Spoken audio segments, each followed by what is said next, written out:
Cuckoo. We're Isabel and Kim, girlfriends living in France, chatting about everything going on in our lives. Come hang out with us while we cheers with an Aperol Spritz, swap stories, get into some deep talks, and share what we've learned along the way. Make sure to share with your friends if you like the podcast. Leave us a review, leave us a comment, and you can follow us on Instagram at cuckoo.pod. Hi, Kim. Hi. I'm sorry, Isabel. I'm just moving some flowers so I can actually see you today. Oh, yeah, this is better. Yes, now I don't better. just see your forehead. We still get used to our setup like every time. It's a little bit challenging. So it is Sunday morning. Yes. I guess it's Sunday afternoon now. We're doing Almost. a little podcast and our daughters are having a play date. Yes, so fun. And we thought we could talk about a topic that you're getting a lot of messages about. Tons. So the topic is we've heard a lot of people want to leave the U.S. after the recent election.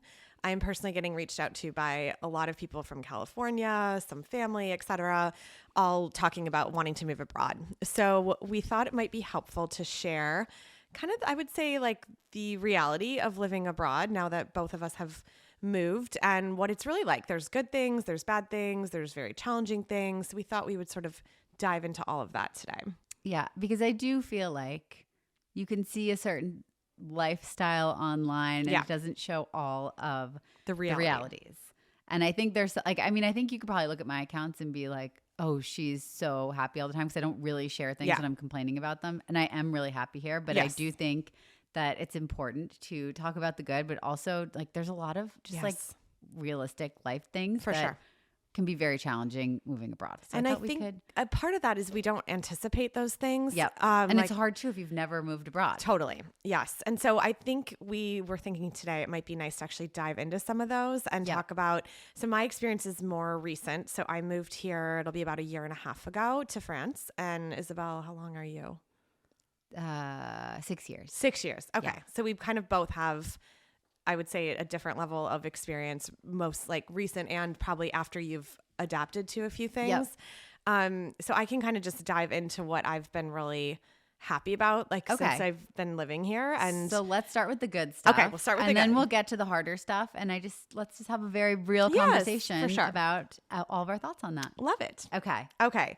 So for me, I would say a couple of the really big things that I love are, I think the quality of life here is really high. So what I mean by that, unmatched. What I mean by that is I think for what we get, for where we live in the geography, the life is just really like pleasant. Like we go to the market, we have a really like great lifestyle of like how we're eating here. We walk a lot. We are 25 minutes from the Mediterranean Sea. We can go hiking in Saint Victoire. Like, so I think for us, the location has been really great, but also I would say just the like culture in a way has been so much more like not stressful as much as the US. So it's less of the rat race. I would say it's nice to see people actually sitting and enjoying themselves for a lunch, or families more together on the weekends. And so I would say that culturally, it's also been just really nice to be exposed to something that doesn't feel frenetic and crazy, and that everyone's kind of trying to like one up each other or be in this sort of, I'm saying rat race for lack of a better word, but I also, my experience was also in two big cities. Just for those of you that are listening, it was San Francisco and New York. And obviously those are pretty crazy places to live, especially with children. So I think this for us has been just an overall really happy experience. For my children, it's been really amazing how quickly they have learned French. I have a 7-year-old. So cool. Yeah. And a 5-year-old. And I'm not joking. Like our daughters right now are playing downstairs in French, not because we're speaking French to them, but and because, usually they speak English together, but we just like keep over. They're playing like dolls, and they're talking in French. and just because it's so natural for them. Yeah. And I think both of my kids are, I would say, fairly fluent now in both languages, and that's only after a year and a half, and that's been really amazing to watch. so cool. And also just their questions they ask, like I think they're just so much more culturally aware because they are exposed to kids from a lot of different places in the world. And so the conversations we're having, like we have the world map up in my son's room, and he's constantly asking like, where's this, where's that? And, oh, what's going on there? And it just, I would say is so much more globally aware than we had been Very cool. in the US. And so I think for those reasons, like family lifestyle. And then for me personally, I would say taking on like a big challenge like this has been a real growth opportunity, I think, for myself, meaning I was very scared to move here, but I think it's now in my second year, like a bit of more confidence of having like a little bit better of the language and knowing like how to get around. And I'm like baking a lot more and I'm cooking more and I know how to like all the ingredients I need, and everything just feels a little bit more, I would say, in that way comfortable because I have gained more confidence and feel like a little bit more adjusted here. And you kind of get like a little bit of like, you get sort of proud of yourself when you can figure things out. And you've met all of those, because when you move somewhere and you know nothing, yes, there's no answer for anything. So you have to relearn everything. And I think it's so true. It's such a good confidence builder. Yeah, it is. To know like, oh yeah, I know what that is, or I don't have to ask. Yes, I don't have to ask anyone. I don't have to figure this out. For sure. And so you kind of see that like, even though you know that there's constantly going to be more issues that you don't know the answer to, you've done it before, you know how to find the answers, and you know that you will figure it out. Yes. So I agree. I think it's a huge like personal growth, confidence for sure builder. I mean, of course, after your confidence has been flattened at first. I was going to say maybe last year, but you couldn't have asked me that question. You know, it does come back. Yeah. And the last thing I'll say is, I was also worried about, we had, friends in a community of people around us when we moved from California, and then we moved here, and I was worried. We didn't know anyone. I was worried, are we going to have any friends? Are our children going to have friends? And I have found, and I don't know that this is true everywhere, but a really amazing community of like English speaking, mostly I would say parents, but I've met people from kind of all over, and that my kids have found good friends. And so I do think like there's a community that bonds quickly when you move abroad, and it's been really nice. It feels like you have a nice network even after a relatively short time. Yeah. And I think this region, there's a lot of English speakers in our region, and same with in Paris, there's a lot of English speakers. So I think it's also easier to move to it. And same with the Nice area, there's a lot of English speakers there. I feel like it is much easier to move to a place where there are some other English speakers, just because you can't land and expect to be just like adopted into these groups of French friends when you don't speak the language. Correct. And so I do think it's really nice to also, if you're planning on moving somewhere, move somewhere where you know there's other people like you. Yes, correct. Because at the beginning, those are your options for friends. For sure. Yes. Okay. So why don't you talk about your experience? So I mean, I feel like I've been here for a long time, but when I'm going to base it more on, because me and my husband have the conversation many times. And I mean, we still sometimes have it about, should we move to the US? Yes. Because we've been here. When I moved here, my husband could not move anywhere for work. And now he doesn't have to be in one specific place for work. So we could move to the US theoretically if we wanted to. And I'm going to say the reasons that always come up in my head of why I want to stay, why I think that we should stay here, at least for now. So for me, a lot of it has to do with like just the safer food, the safer products. I love that there's a little bit more control on some of these things. And I hope in the future this changes in the US. I think it's really important. But, there's just so many things that are allowed to be put in products, and anything that touches your body in the US. And we know now that these can cause illness and they're not good for you. And I feel very grateful to be in a place that is very rigid about that and is like, no, this is banned. This is dangerous. This might be dangerous. We're going to ban it anyways. And I think that also ties back to the healthcare too, because there is universal healthcare here. And so the goal of the government is to want the population to be as healthy as possible so that they don't have to spend taxes on getting people well. And it's sort of the opposite situation in the US. So for me, that's really important. And I also, based on this too, like in the US, you can access better quality stuff, but it's so expensive. Yeah, it is. And I love that here, it's just it doesn't matter much more if you have a ton of money or you just have a little bit of money. Like everyone can access the same level. Like I just think it's a basic human need. Everyone should be able to access healthy things, food. Right. So that's one for me. Another one for me is I really like the health insurance and just low cost. Even if you don't have health insurance here, if you go to the doctor, it's 25 euros without insurance. Yeah. That's great. If you go to the doctor in the US, I've done it before we've been visiting. I think I had to pay like $500 once for my daughter had an ear infection. Yeah. And it's just crazy. Like that expensive. That's really tough. Yeah. And I think it's really nice to live somewhere where you don't have that anxiety of, I don't know. I was on like weird NYU student health insurance at some point when I was in grad school. And I think like anytime I had something, I'd be like, okay, if the student health center isn't open and I have to go to urgent care, it's going to be $500, $600. Sure. And to not have that thought in your head is nice. And I think it's also, it gives you a bit more freedom. Like I've definitely been able to explore a little bit more my career because I have these basic needs accounted for. Right. So I've really appreciated that. The other thing is the safety. The gun thing in the U.S. It's so scary. Is scary. It sits really poorly on me. And the thought of, my daughter's only been to school here, and I have this image in my head. I'm like, so if we move, then she has to do these drills at school. Yeah, the gun drills. Yeah. I mean, to me, that just sounds terrifying. Yeah. The kids have to do that. Yeah, and it's reality. And of course, there's like, there is like some guns are illegal here. Right. But there's still, stuff still happens, but not in the same frequency that you see in the U.S. And we have different types of crimes. Like there's a lot of like break-ins like or petty crime.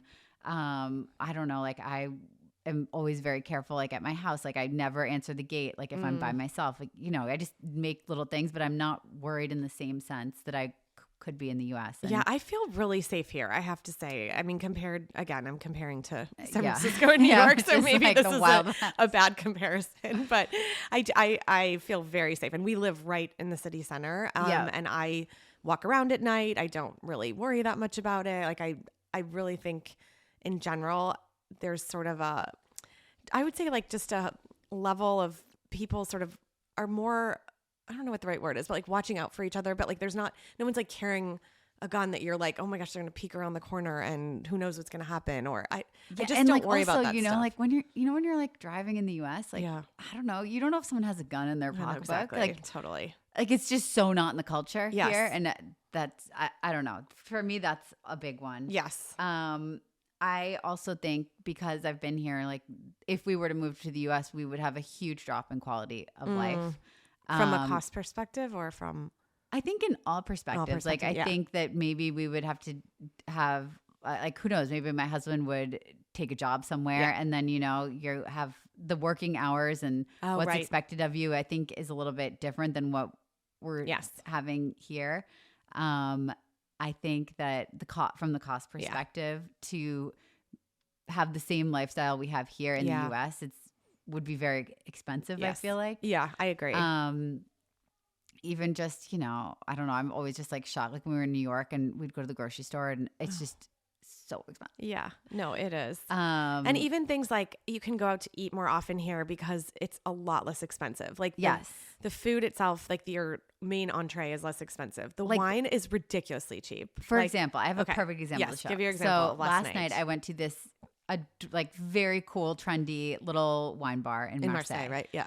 We had, and it was like natural wine in small plates. Our bill was 81 euros. So that's probably like what, $87, something like that. A little under $90. We had 3 glasses of wine each. So that's six glasses of wine. So it's like a bottle and a little more. Yeah. Yeah. So 6 glasses of wine. And then we had 4 plates. So you'd like 2 mains and like 2 small plates to start with.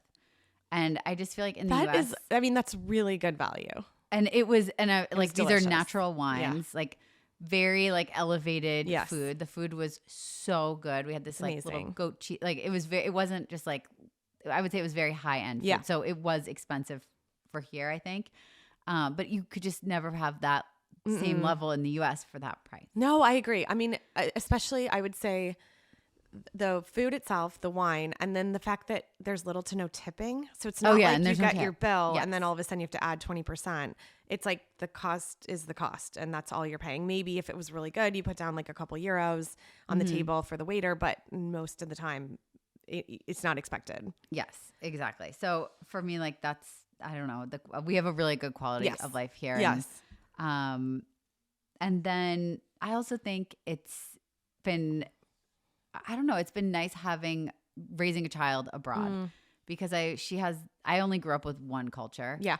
And it's been really cool to see what it's like to have a child that has 2 cultures and for me to learn a new culture too. Totally. Because I feel like it's my adopted culture. Yeah. Like I am like American through and through, but I also feel like there's I'm not the same American that I Yeah. used to be. Does that make Oh, sense? 100%. And it's been so cool to see, you know, sometimes you come in with these views of like, oh, this is how like this is. Yeah. And then you see that like another culture like does not even see that at all. And it's like, no, they see it as this way. Yes. And And it's your so eyes interesting really to open see. up. It's like, wow, okay, I see that. And Yeah. it just, I feel like it gives you this more, I don't think I was closed-minded before, but I think compared to how I am now, I was almost closed-minded. Yeah. Just not because I was wanted to be closed-minded, but just because I didn't know. You didn't know. It's a, You know? I think it's less about how things like used to be. You just question things a little bit more, like, oh, why did I always do it that way when they look at it this way? Or just, I think you're just more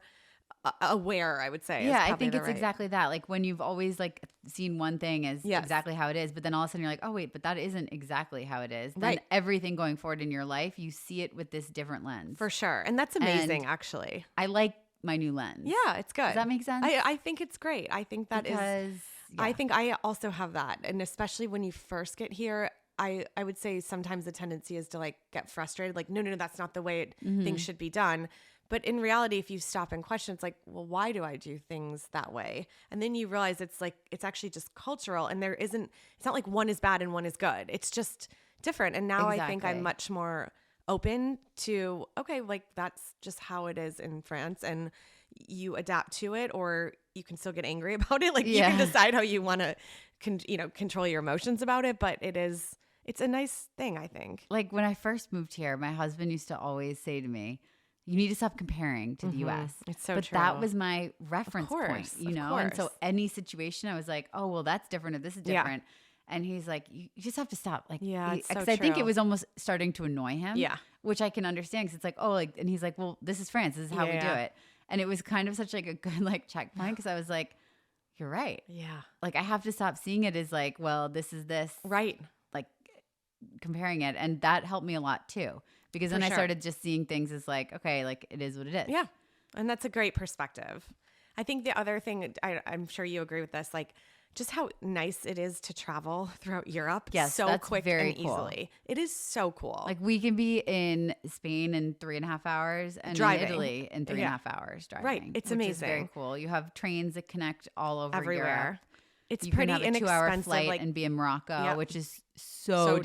different than here. Everywhere is just so different. Yeah. And I think that's really interesting too. for And sure. I think that also builds a lot of cultural awareness. Yeah. The fact that you can drive a couple hours over a border and you have a new language, completely new food, completely new mindset of how people think about things. And it's just really amazing. I think that's also something I'm really happy about, having our kids be exposed to that, that they're not only just seeing like France and obviously from the US, but they're seeing, okay, is this what it's like in Spain? Is this what it's like in Portugal? Like it's just all of that I think is really amazing. And then like lately I've been like, what would I have been like if I had been exposed for sure. to all of this stuff from a young age? So I think it's just such an interesting question because I didn't know really any. I guess I went to boarding school and I met some more international kids then because there were a lot of international kids that went there.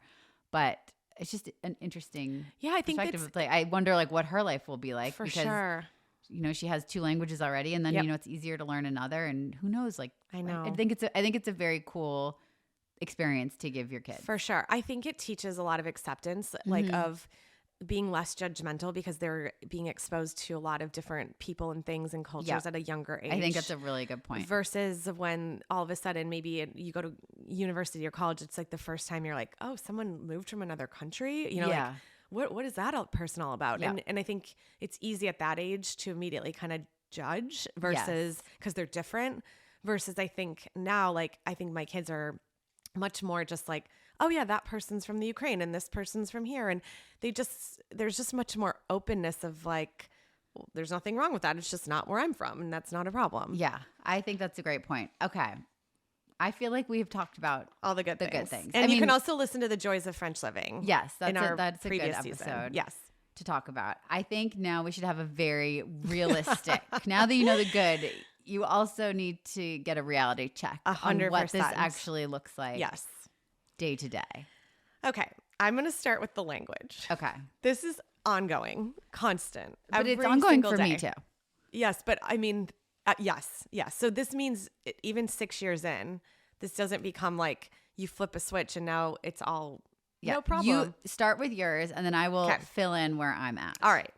So I've mentioned this in previous episodes. My husband and I did not speak French moving here. We took some night classes. Our kids spoke zero French moving here. I would say, I think I'm like more active of trying than a lot of other people I know that speak English. Kim is balancing 3 French tutors right now. Like from people I have met that have moved abroad, there's a scale of like not trying at all.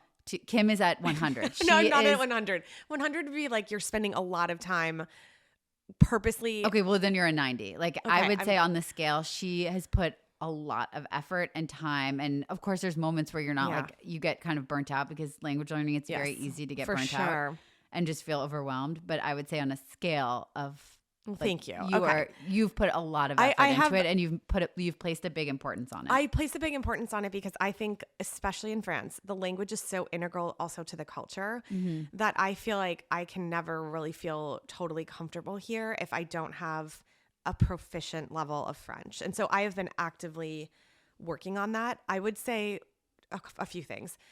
French is a hard language to learn, I think, harder than I learned Spanish my whole life. And I think that's somewhat easier for the accent for like Anglophone people to learn. I would say it also is the French, they're not going to sort of give you the benefit of the doubt. Like you will get corrected. You'll sort of get like a look sometimes if you haven't pronounced a word the correct way. And so they're not going to sugarcoat anything. No, they're not going to sugarcoat it. And they're not going to be like, oh, you're trying. That's good. Like no one's going to like try to hold your hand through learning French. It's sort of like a bit of a sink or swim. Like you either landed a good conversation and it was a successful trip to the doctor, whatever you needed to do, or it was, you feel kind of like a toddler again. Like I can't get the words out. And it's constantly up and down for me. Like I'll have a few good interactions and be like, oh, my French is getting better. I'm feeling good. And then the next day could be a completely different topic, like the chimney sweeps coming over to do the fireplace. And I know I'm not going to be able to like talk about any of that vocabulary with him. So I would say it's a constant like up and down for me. And there are days that I'm like, I don't want to speak French if I'm like tired and I just want things to be easy and go out and to be easy and me to like order coffee and it to be easy. Just to expect that unless you are 100% fluent, you still have to try and you have to work at it and it's daily. Yeah. And honestly, this might sound harsh, but I think if you're planning on moving abroad, you have to have Kim's attitude towards learning the language. I guess. Or I don't think that you can have a good experience. I think it has to be one of your top priorities that you commit to learning the language. I think if you move abroad and are like, oh, I'll like figure it out or I'll have English speaking friends. Yeah. I don't think it's the right decision for you because if you don't put the effort in, you'll miss out on so much. For sure. 2, your life will be very challenging. Yes. And 3, you have to depend on other people then. Constantly. And you make other people have to accommodate you. Yes. And I just feel like if you're going somewhere else, it's probably like the most important thing to learn the language and to put the time into doing it. I 100% agree. And you can see the people that have been here a while, like some of our friends that are saying, oh, it's good enough, or I've given up on French. Like I hear this all the time. Yeah. And I'm like, okay, well, how are you ever, even just little things, like I want to take my kids to like a movie and they're always going to be in French, or you want to go to a play, like I just want to be able to do things and have a proficient understanding of the language because it opens up your world too. Like you can't do most of the activities or things I would say that are you're used to doing if you can't speak the language. I agree. And so I think I've gotten to because I'm going to go back to taking French lessons again. And I would say I have the level where I was able to get lazy. Because you were like good enough to get and by in most situations. I think I can almost get by in every situation. Okay. Like I'm fully proficient in daily French. I can do all my interactions in French. For sure. Understand usually everything. Sometimes I don't. Doesn't mean I don't have like miscommunications and like misunderstandings sometimes. But I would say generally like I'm at a level, if you get to this level, like it's a great level. It's a great level. And your accent is amazing. In French. Thank you. That's very nice. But I really struggle socially in French. Mm-hmm. And it just becomes more and more apparent to me. And I'm like at this crossroads. Yeah. So it's like either I decide like this level is good enough. I'll keep improving very slowly. but I can't get to the level socially that I would like to be at Yes. unless I like really recommit to prioritizing learning French again. Yes. And so I need to do that because Yeah. it's hard and I'm tired of it being hard. Like I I can do the social interactions. For I sure. can go out to dinner and Yes. speak only in French for 3 hours, but it's exhausting Painful. me. Yeah. And by the end, I know that I make a lot of mistakes, but I understand. I can Yeah, do you it. can be part of the But I conversation. don't want to feel like I'm like having to put effort. I want it to be closer to my experience with English where I can just like relax and talk and not have to Yes. be like thinking in my head or like, And did I say that translating right? it, or yeah. having those empty holes in your head. Yes. This is what happens to me too. Yes. It's like, because often what I do when we go out to dinner with French friends, like if there's a word I don't know, I just say it in English because most They people know speak what it English, is. yeah. And so I'll say everything in French, but I'll slip in a word or two in English.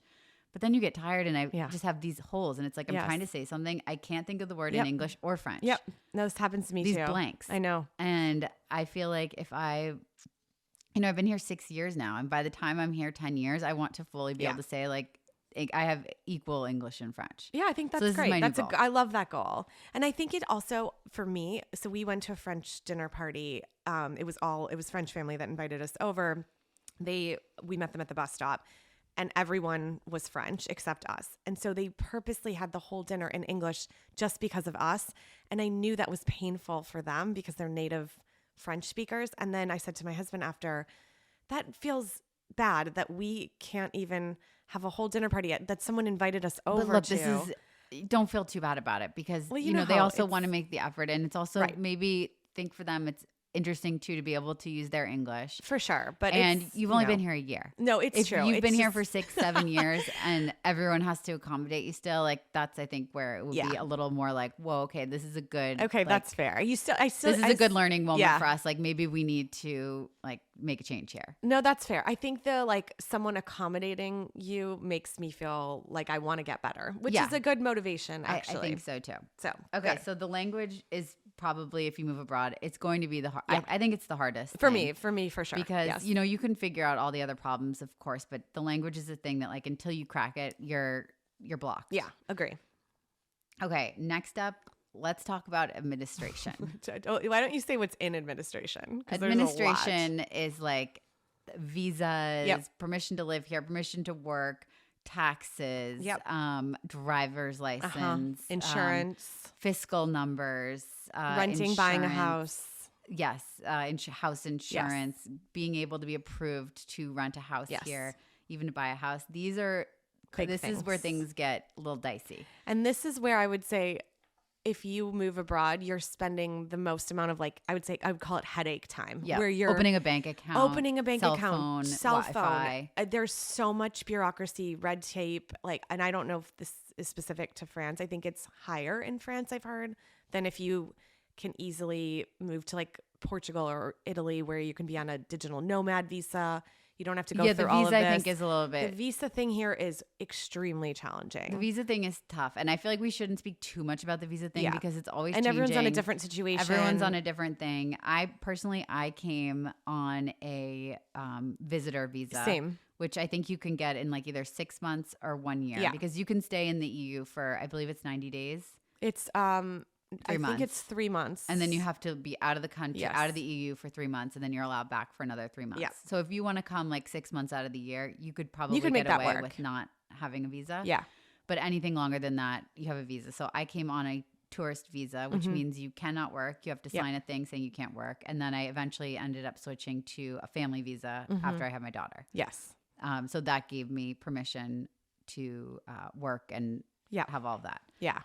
For us, we came on a resident traveler 1-year visa as well. Yeah. But now we are applying for what would be considered a talent visa, which buys you about 4 years of being able Yeah. to work in France. And so it's just the amount of, I won't get into it, but paperwork and process and even just, I would say like how it's many a black pages? hole. Like 100 I wrote pages I of wrote documents. a business plan that was 78 pages. I wrote it in English. gosh.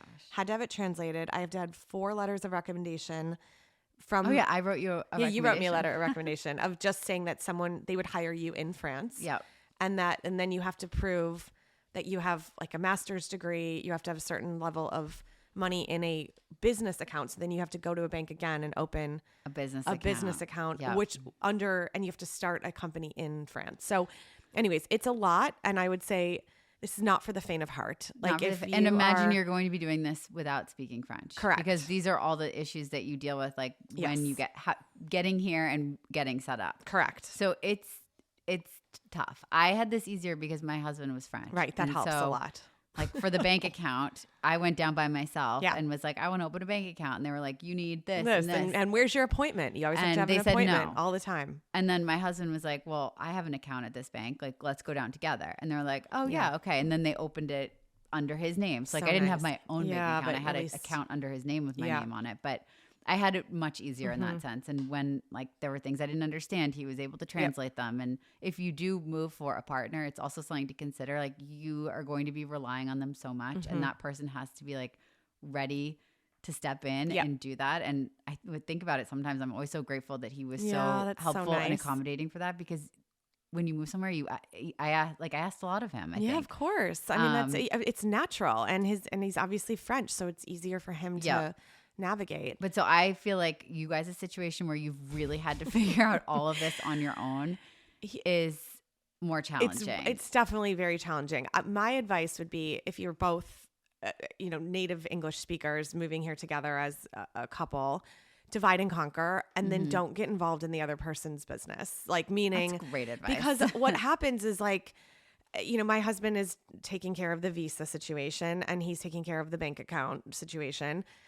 But if I kind of half jump in, it just goes all awry. And it's like trust. And I have my parts that I do and he has his parts that he does. And if we run into challenges, obviously, and we're talking about this, it's not that. It's just more like, I think if you're both trying to get into this, it's just, you're both going to get frustrated, and it's just even harder.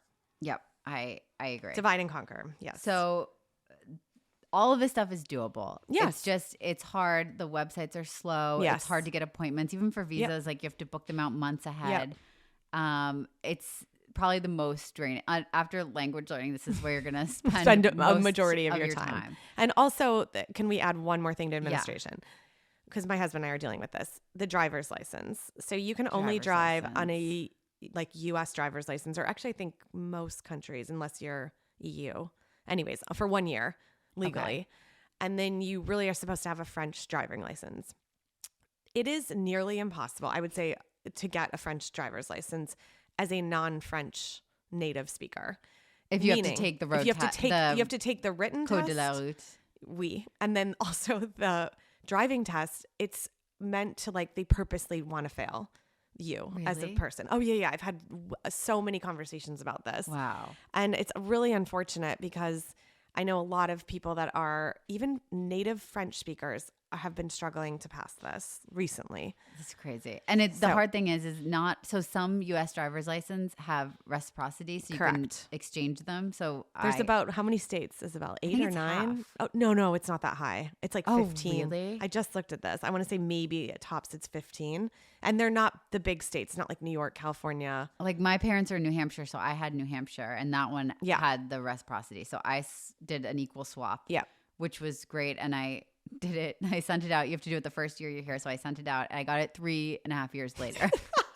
COVID also did happen. I had long given up on it, but miraculously, after we decided to move to X, my license showed up like a month later, and I was like, "Wow, okay, this is great." I mean, who knows? Because you can't live here without driving. I mean, you have to drive. Yeah, I never drove in Paris. Yeah, it's different in Paris, because you can probably get around and not drive, right? Here, you're going to want to drive. Yeah, so you have to be able to drive. So bon chance. That means good luck. Okay, I just also want to talk a little bit about taxes. Okay. So we have so many wonderful benefits in France because we pay a lot of taxes. So there's no such thing as a free lunch. There is no such thing as a free lunch. So we have good health insurance, we have daycare, we have great food for the kids at school. There's a lot of, you can, if you have a certain number of kids, you can get paid back certain amounts to help pay for activities. There's a lot of care taken for everyone in the society, but that also comes at a cost. Right. And taxes are very high. And I would say that you can look at it sometimes if you look at it, you can be like, you know what? I'm paying roughly the same amount of taxes based on my overall income as I would in parts of the U.S. Agree. But there's just a lot of hidden tax built in. And I've been getting a little curious about this because right now I'm freelance, and depending on the month, sometimes I'm paying, because I have to pay my own like freelance 20% in tax. There's months where I'm paying 65% of my income in taxes and social charges. So crazy. Which is just a lot. Yeah. And I recently had a big tax bill in the US, and trying to save for my US tax bill while paying 65% tax here was really hard. Yeah. And I was like, wow, this is a lot. Yeah. But there's also these hidden taxes built in. I would say if you're working for a company, you probably pay somewhere between 30 and 50, more like the US, but there's a lot of hidden taxes built in. So we have 20% VAT. So that means anything you buy has built in 20%. It stands for value added tax. Value added tax.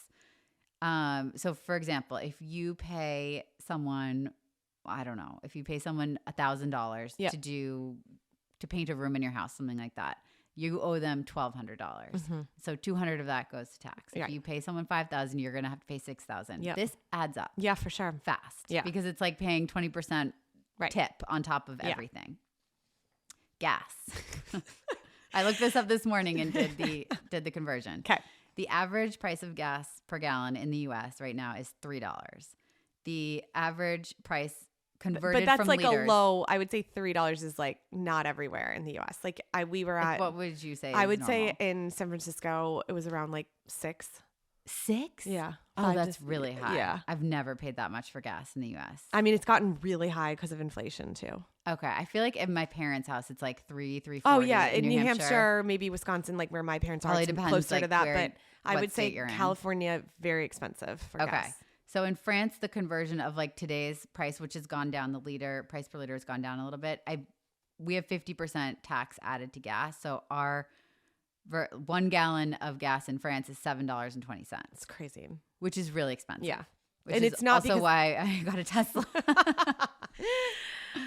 But explain, it's not because the gas itself is more expensive. The gas itself isn't more expensive. They're just adding 50% tax onto there. Yes. Because they also want you to not use gas because it's bad for the environment. Correct. So there's a lot of these like environmental taxes as well. Yeah. Comparing car costs. Like buying a car. Yes. So when we moved down here, we needed another car because we kind of needed 2 cars. And I was shocked because I was looking at cars and I was like, this is so crazy. Yeah. I never realized cars were this expensive. And then I'm like, I just don't think this is I was like, wow, inflation's really crazy. Then I realized that there's a lot of tax added into buying a car here too. So right now, if you were to buy a Volvo XC90, which is what I had in the US, which is what Kim drove in the US, it starts at $58,000 starting price. If you were to buy that same car in France, the starting price is 94,000 euros.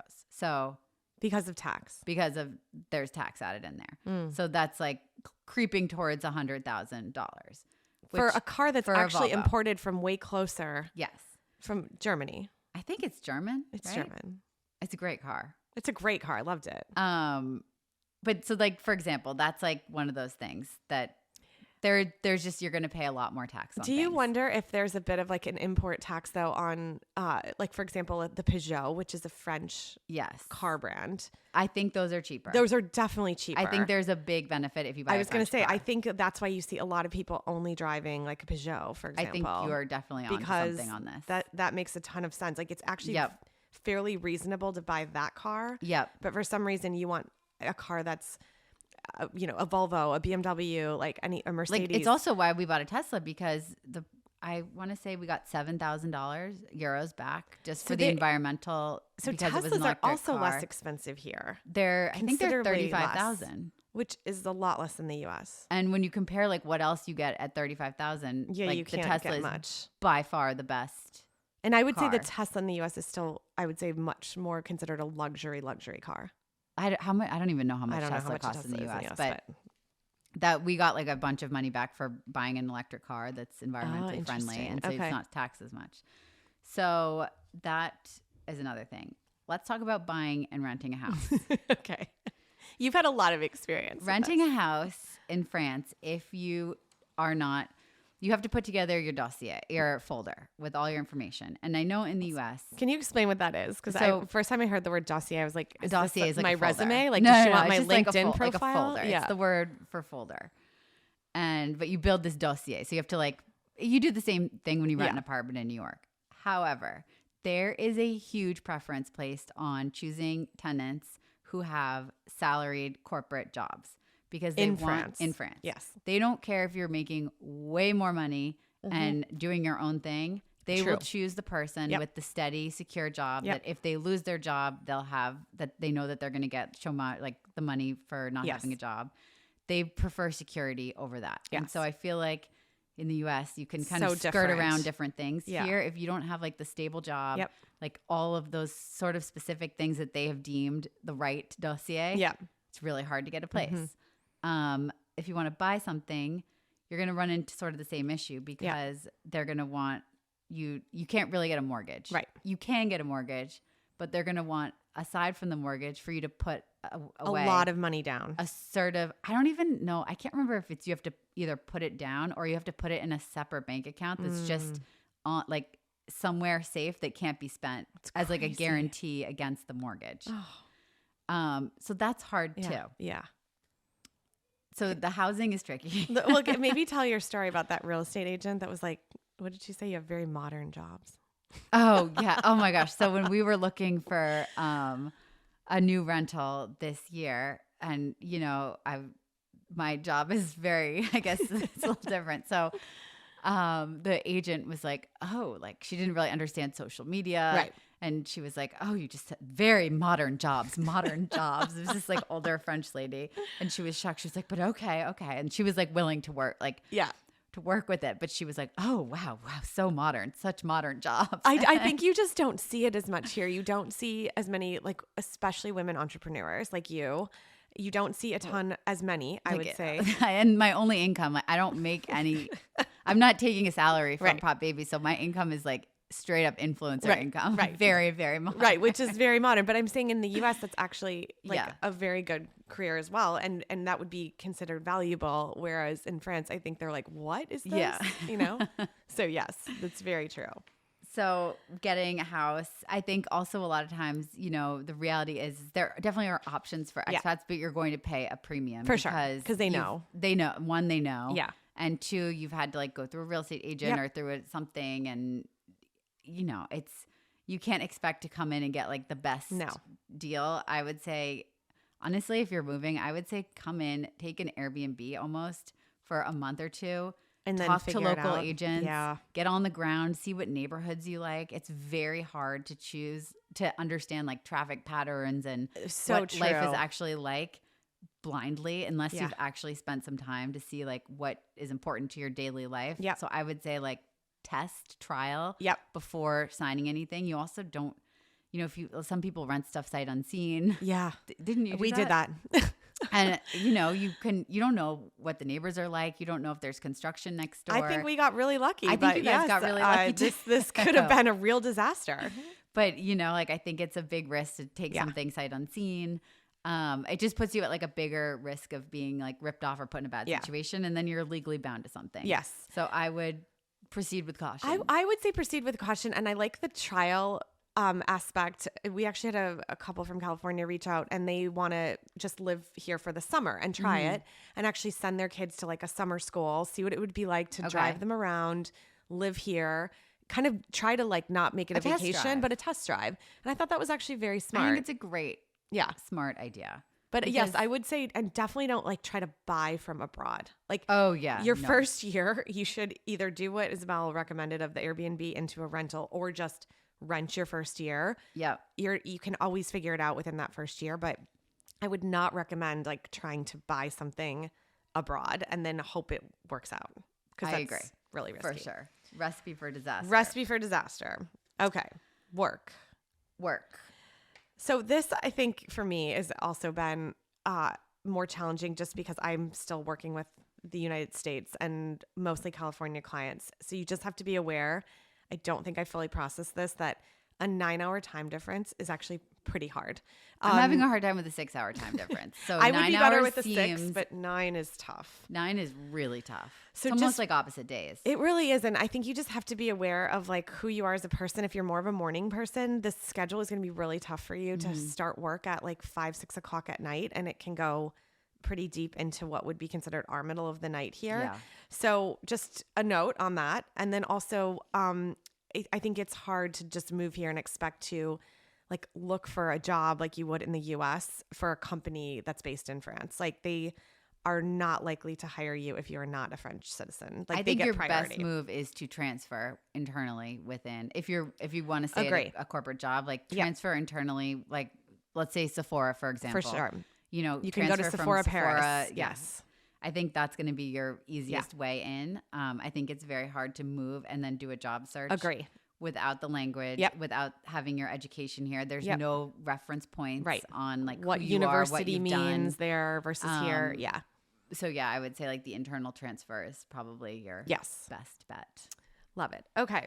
The other thing I wanted to talk about are cultural differences. Yes. And this is something it's really more hit me my second year. Okay. So there are things like just that I miss that I was so ingrained in doing. Like for example, on weekends, like we loved football Sundays. Like So we fun. would always like have a game on, and it was just like a cozy day in the afternoon for us. I'd usually like make chili or something kind of like Nachos. cozy or Yeah. nachos. I don't know, something very American. Like, and it's really hard with the time difference to actually watch an American football game here. Yeah. You almost have to watch Sunday games on Monday, and we end up watching Saturday games on Sunday. Like, so we watch college Okay. football on Sunday. We can never really see NFL.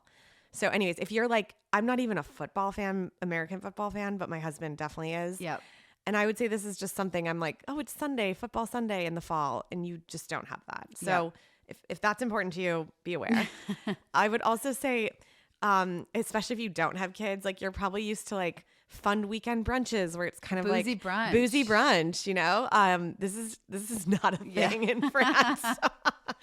There are maybe 3 brunch places that are in X. All of them are fine, but this is not going to be the like they're playing music and it's like let's talk about the night before party kind of brunch. This is still a quiet French brunch. I agree. I totally agree. And then just something I wasn't even cognitively aware that I enjoyed this.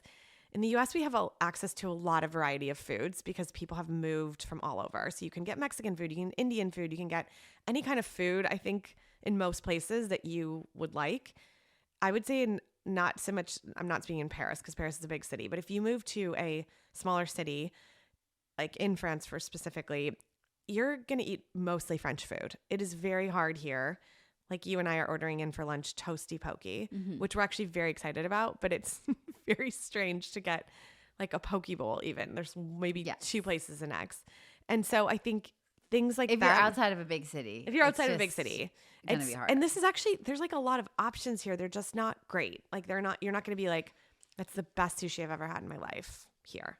Look, I still stand by the fact that I don't think X is like the greatest food city. Yeah, people say that all the time. And at first I was like, Doesn't do it for me. I don't. Marseille is great. You love Marseille for that. love And I the do food think scene there. Marseille, the food scene, and we're so close, like a 20-minute drive to get to any kind of cuisine you would want. And it's delicious. I just think for us living in the city center and wanting to walk places, we keep trying. But you are going to eat more French food than I would say if you're used to variety. And then just little things. We've talked about this before, but American holidays are pretty much just American holidays. Like our kids are going to school on Thanksgiving. That's not celebrated, obviously, here. And then like Halloween, we've talked about before. Just not as big of a like moment. There's going to that be the US moments has. that you're used to having in your Yeah, life for that sure. kind of disappear here. It doesn't mean you can't build them into your life. Yeah, Okay. right, exactly. I'm going to talk about major value Oh differences. yeah, you've had this one. Okay. I feel like this is going to there's going to be some generalization. Just prefacing this with this is generalization. Okay. But I wonder, like, can the 2 cultures connect on like a deeper long-term term? Okay. Like, is it possible to meet several people, like French-American friendships where they have the same values, beliefs, and you have like a friendship where you both value the same things. Okay, give me an example. Like I think me and my husband, for example, it works really well. We have a lot of similarities. We see things the same way. Yep. But I wouldn't say that he is the like your stereotypical French I would agree. person. I would say that on the scale of like, I feel like he's a little bit more American than he is French. Agree. When it comes to kind of almost knowing everything, your like husband, business, like his mindset, like just how he thinks, Yeah. like what he does. He's very Americanized, I guess. And I guess what I mean by that is like Americans are more capitalistic, I think. There is more like you start from nowhere and you build and you can build something great and it's something you're proud of. If like someone has worked really hard and buys themselves a new car or something, people are like, that's like good for them. It's seen as like it's an ideal to build something and the American dream. The American dream. Exactly. This is exactly, thank you. Yes. That's what I'm looking for. Memory blank. The American dream is very real. Yes, for sure. And I would say in France, like that's not the French dream. Mm-mm. The French dream, look, I'm not French, but it's not the same of like where everyone is trying to like build these lives. Get the biggest house, start get from the biggest something. car, start from It's nothing. more like you work, you really appreciate your home life, your life outside of work, but there isn't this like race to keep building. And I would say it's like almost looked down upon to have nice cars or like there's just no value isn't put on that. And people, I don't want to say like people don't want to be rich, but I sort of think that that's not like, I think there's a lot of Americans that want to be rich. Like and that's a goal. Like a goal. Yeah. And it's one that's seen as like that person's so hardworking and ambitious and they work all the time. Yeah. Like that's awesome.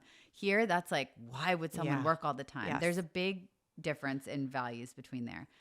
Even like another example that's not money related is the environment stuff. You have a lot of French people who won't take planes anymore to travel abroad because of the impact on the environment. And I feel like that headspace is so far from a lot of the headspaces in the US that it's like if two people have those different values, they're just coming from such different places. Harder to connect. Yeah. So I do think that it isn't you would think that there's more similarities between the two cultures, but I do think that there's a lot of differences. And I think you have to go into that just knowing that there's probably going to be more people that if you were to stay in the US, there's probably more people for you to find and connect with than you would find over here. I'm not saying it's impossible, but your circle might be smaller. And does that make sense? It makes sense. And I'll add to that. I have been reading, books on like the French culture when we first moved here, especially to just kind of understand there's actually laws in place of like making sure people don't work too much, meaning the mandatory vacations. You're not supposed to respond to emails after 5 o'clock and your employer cannot demand that you work outside of what would be considered normal business hours. And those are actually like laws in place that the French government has put in place to protect, I would say, like life outside of work, which in some ways I'm like, that's amazing. But in other ways, it means if you are like the type that is an American that's like, I can work harder than I can outwork anyone and that's how I get ahead, that is not going to be valued here. And in fact, no, it's going to actually be probably pretty looked down upon. As just, I just think the difference of that specifically is so great between the cultures of a work mindset.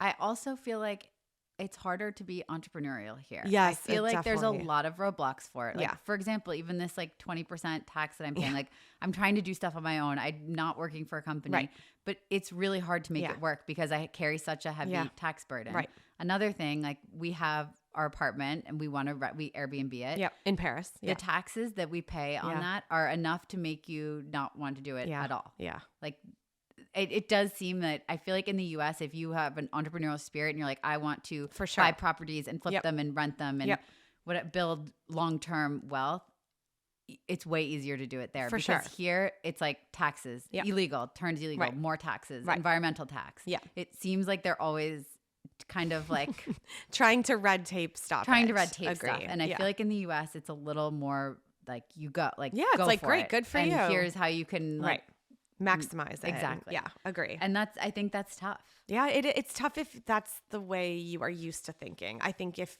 you're obviously natively French and you grew up in this culture, like there's also amazing things about that we don't have as much in the US. Like people are spending more time with their families. That's that's not always common in the US. I agree. So anyways, those are just my like small thoughts on that. Okay. And then we have one more that I think is important, and this is moving away from family and not having family support. This is really hard. This is hard. Yes. I'll start on my like hard thing, because so for me, my husband's French, his family's here. So I have never had the same experience as Kim, in the sense that like we have family here. And when I had my daughter in Paris, my mother-in-law lived 20 minutes away. And so if we wanted to go away for a weekend, like she would come stay with my daughter. Nice. We have that like built-in kind of support system. Yep. So for me, it's a different situation because I had that. Right. The thing that I knew when I moved here, and I always in my head was like, it will be really hard when one of my parents gets sick and passes away. And my dad passed away 2 years ago now. And that was hard. Yeah, of course. And it was hard being even like, I'd be like going to sleep, and then I would get a text message from my mom with like some new medical test. And then, you can't sleep at night. And I would say that is a very hard part. Yeah. Luckily, this all kind of happened in those weird COVID years. And I ended up being able to, like, we went at one point for 2 months to my parents' house, and I had a lot of flexibility there. And it was the way that it all happened, like was okay because I was able to be there. But I imagine it would be very hard if I had been working in a corporate job and had to take time off. And, it's expensive to buy like at one point, I remember I had to buy like a last minute plane ticket because he was really not doing well, like right the week before Christmas. And the plane tickets were so expensive. So it's these like things. I feel grateful I was able to buy the plane ticket. But that's a hard situation. If you move abroad and you have older parents, I think you have to kind of have a plan for it. Yeah, you do.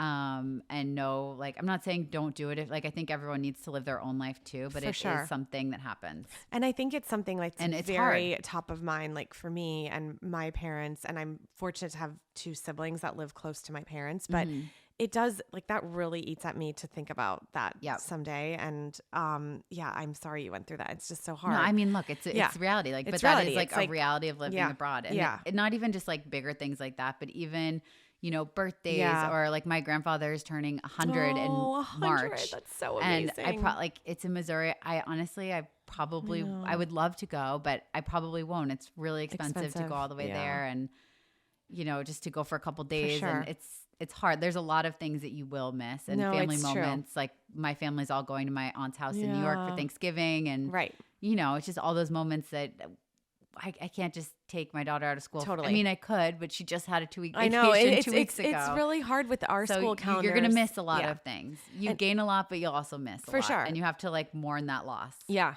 And you have to also, I think, make it work. Like if you want to fly back and being with your family for Christmas is super important, like plan for that and get ahead of it, because it's expensive and you need to sort of plan for it if you know you're going to live abroad. I think if you just sort of don't go in like thinking like, oh, well, I can just fly back whenever I feel like it. It's really not that easy with school schedules. 3, it's a long 4 flight. Tickets, like, it adds up so fast. And so I think that's right. Like my brother just had a baby. I would love to see that little one, but I know that like me getting back there in the next few months is not the easiest. And so I think you just have to be aware that like you're not going to be there for every moment. I do think on the flip side of that, if you are fortunate enough to visit there or have family visit you here in France, the moments that you do build together are like very meaningful, and you're around each other a lot more than you would be. Great quality time. Yes. A lot of more, like I would say higher quality time for longer portions of time versus in the US where it might just be like a quick, someone's watching the kids and you can run in, grab run dinner, out, run out, etc. But totally agree with that. So there are positives on that front, but do be aware that you're gonna unfortunately miss some big things. So. And so like for you living here with 2 kids and no family, like what? Thanks for just laying it on. Yes. But like it's tough. Like you have to be able to have a babysitter. Like there's no backup. Like I know if, like, for example, if I go to New York for work for a week, maybe my mother-in-law can come down and be there and help out a little bit at home if my husband's working a lot that week. Like there is that like extra security blanket, and no, we don't have that. I mean, for us, like I would say my husband and I have not been away together, like obviously on any sort of trip, because we can't. Like we can't leave our 2 young children with anyone in France that we know.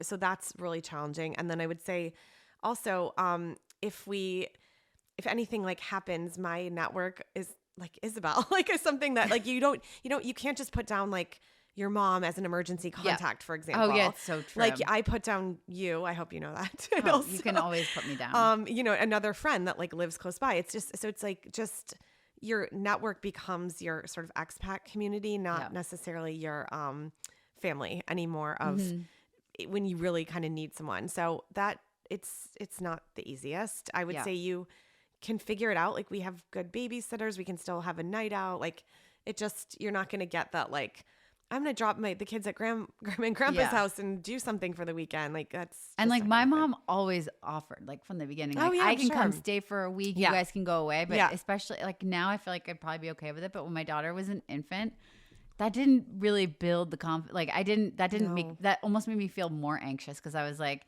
well, she doesn't speak the language. If anything right? happens, like she doesn't live in a big city. Right. She doesn't speak the language. She doesn't know how to communicate with the dog. Like, for sure. You know, when you're a new mom and you just have all these like anxious fears. thoughts. I was like, this actually makes me feel more anxious nervous. and I'd rather not go anymore. For sure. Yeah. You know what I mean? Yeah. It's not even like, even my parents are coming here for Thanksgiving. I'm really excited.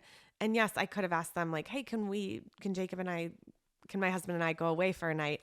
But we just are like, that'd be so much harder for them to try to like take care of the kids, get them to school, navigate. Like, it's not worth it. Yeah. Yes. I know. So, well, on that note, I think hopefully this was helpful.